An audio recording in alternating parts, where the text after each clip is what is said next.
Alors imaginez un instant, être la personne la plus recherchée par le FBI. Mais pas pour une histoire d'argent, non, juste par pure curiosité. C'est ça l'histoire de Kevin Mitnick. Le hacker qui, au fond, n'a jamais volé un seul centime. C'est quand même un paradoxe assez fou, non? C'est vraiment ça qui est au cœur de l'histoire de Kevin Mitnick. Alors, on va voir ensemble comment un gamin de Los Angeles, juste un peu trop curieux, a bien pu devenir l'ennemi public numéro 1 de l'ère numérique. Tout a commencé bien avant les ordinateurs. En fait, le parcours de Mitnick débute avec une passion d'enfance, la magie. Et c'est ça qui lui a appris à toujours chercher le système caché derrière l'illusion. Et ça à seulement 12 ans. Son premier hack, c'était pas du tout pour l'argent, c'était un défi intellectuel pur et simple. Le plaisir de comprendre un système et de le déjouer. Lui, il se voyait pas comme un criminel, non. Plutôt comme un pilote d'essai électronique, quelqu'un qui voulait juste explorer les limites de la technologie. Et ce premier exploit, il reposait sur une technique finalement très simple mais redoutable, le dumpster diving ou la fouille de poubelle. Ce qui a commencé avec des tickets de bus est devenu par la suite une méthode fondamentale pour les hackers du monde entier, pour trouver des mots de passe, des secrets d'entreprise, bref, tout ce qui traîne. En grandissant, forcément, sa curiosité a évolué. Des systèmes physiques, il est passé à ce qu'était un peu le Far West numérique de l'époque, le réseau téléphonique. C'était le terrain de jeu ultime pour une nouvelle génération de hackers qu'on appelait les phone freaks. Mais là où Mitnick était vraiment un génie, ce n'était pas tant sur la technologie. C'était sa compréhension d'une chose fondamentale. Le maillon le plus faible de n'importe quel système de sécurité, c'est toujours l'humain. C'est en exploitant ces 4 aspects de notre psychologie qu'il a maîtrisé ce qu'on appelle l'ingénierie sociale. Pour lui, la technologie c'était presque secondaire. Il suffisait d'un simple coup de fil en se faisant passer pour un technicien, un cadre, et hop, il obtenait les clés du royaume numérique. Bon, avec un arsenal de compétences pareil, il était évident que ça allait mal finir avec la justice. Ce qui a suivi, c'est un jeu du chat et de la souris, mais à l'échelle nationale. Et ça a transformé Kevin Mitnick en premier grand fugitif de l'ère numérique. En 92, face à la perspective de retourner en prison, Mitnick a pris la fuite. Et là, ça a déclenché une traque absolument épique. Pendant 2 ans et demi, le FBI a mobilisé des ressources folles à travers tout le pays pour traquer une seule personne, armée d'un clavier. La peur qu'il inspirait aux autorités était presque mythique.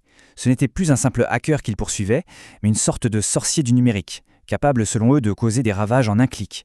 Et cette perception, elle a eu de très très lourdes conséquences pour lui. Une fois capturé, un nouveau chapitre s'est ouvert. Et là, le récit a été autant façonné par les médias que par ses propres actions. Et tout d'un coup, une question s'est posée à tout le monde. Est-ce qu'une intrusion numérique, sans vol, sans rien détruire, est-ce que c'est vraiment un crime grave ? Cette phrase, elle est complètement absurde, mais elle illustre bien la panique médiatique de l'époque. Et le pire, c'est qu'elle a été présentée à un juge comme une menace crédible. Ça a directement contribué à ce qu'il soit placé en isolement pendant 8 mois, une mesure vraiment extrême.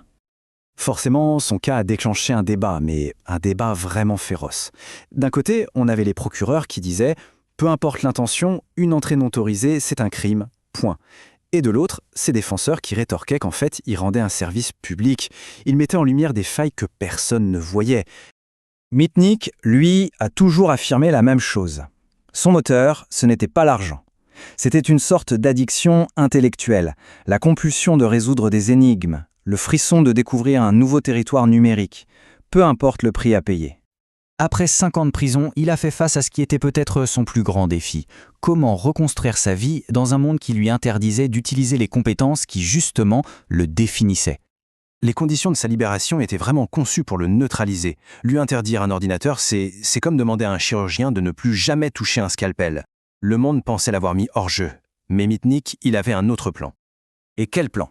Au lieu de cacher son passé, il en a fait sa plus grande force. Sa proposition de valeur était aussi simple que géniale. Qui de mieux pour tester vos systèmes que la personne qui a prouvé qu'elle pouvait tous les casser ?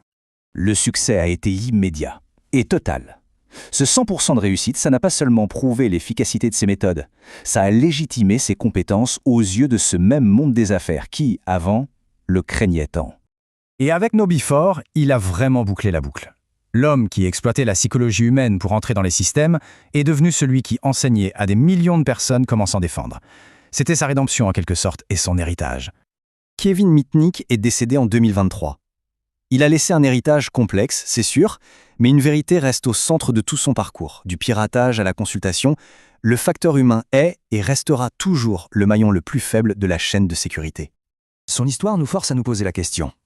Même aujourd'hui, avec toutes nos technologies, est-ce que les plus grands défis de sécurité ne se résument pas encore, et toujours, à une simple décision humaine ?